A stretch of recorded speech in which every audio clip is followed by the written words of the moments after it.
नमस्कार दोस्तों, स्वागत है आपका पॉलिटिकल व्यूज़ में। आज की वीडियो में हम बात करने वाले हैं बहुचर्चित कर्नाटक विधानसभा चुनाव के बारे में। कर्नाटक चुनाव के लिए 10 मई को वोटिंग होगी और 13 मई को नतीजे सामने आएंगे।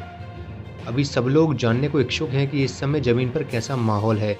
क्या बीजेपी इतिहास रचते हुए पहली बार पूर्ण बहुमत हासिल करने जा रही है?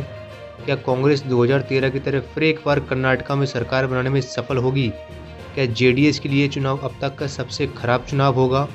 और एसडीपी एवं एआईएमआईएम पार्टियों का कर्नाटक चुनाव में कितना असर होने वाला है? क्या ये दोनों पार्टियां मुस्लिम वोटों में बंटवारा करके कांग्रेस को नुकसान पहुंचाने वाली हैं? आइए यही सब जानते हैं कर्नाटक के सबसे ताज़ा एवं सटीक ओपिनियन पोल में। ओपिनियन पोल की शुरुआत करते हैं वोट शेयर के आंकड़ों से और देखते हैं कि किस पार्टी को कितना फीसदी वोट मिल सकता है। बीजेपी के खाते में 38% वोट जा सकते हैं। कांग्रेस पार्टी को सबसे ज़्यादा 39% वोट मिलने की संभावना है। जेडीएस को 17% और अन्य पार्टियों को 6% वोट मिलेंगे। वोट प्रतिशत के बाद अब देखते हैं जब इन वोटों को सीटों में बदलेंगे तब किस तरह के आंकड़े सामने निकल कर आने वाले हैं। हम एक एक करके हर रीजन की सीटों का अनुमान आपके सामने रखेंगे। सबसे पहले जानते हैं कित्तूर कर्नाटक की सीटों के बारे में, जिसे कुछ समय पहले तक मुंबई कर्नाटक रीजन के नाम से भी जाना जाता था।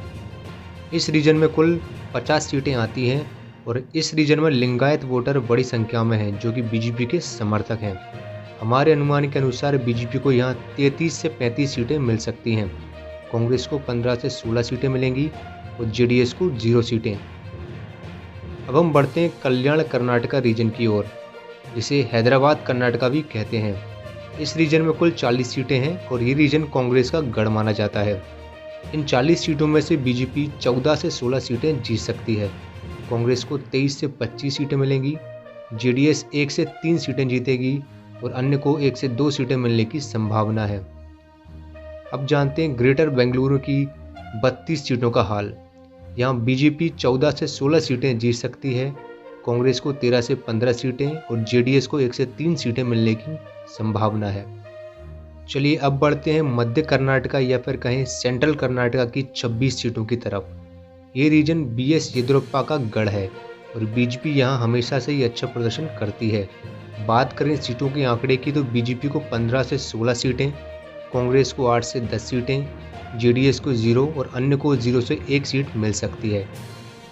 वहीं अगर हम बात करें कोस्टल कर्नाटक की 19 सीटों की तो ये रीजन कर्नाटक का हाईली पोलराइज्ड रीजन है और यहाँ बीजेपी का डंका बजता है। बीजेपी को यहाँ 16 से 17 सीटें मिलेंगी।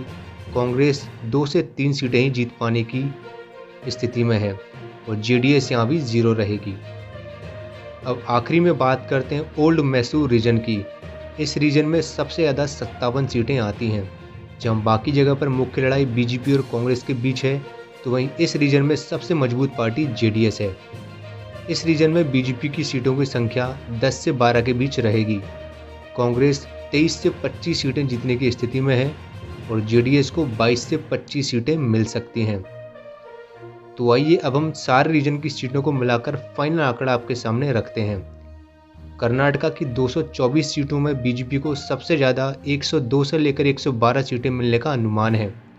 कांग्रेस पार्टी दूसरे नंबर पर रहते हुए 84 से 94 सीटें अपने खाते में डाल सकती है। जेडीएस को 24 से 31 सीटें मिलने की संभावना है और अन्य को 1 से 3 सीटें मिलेंगी। धन्यवाद।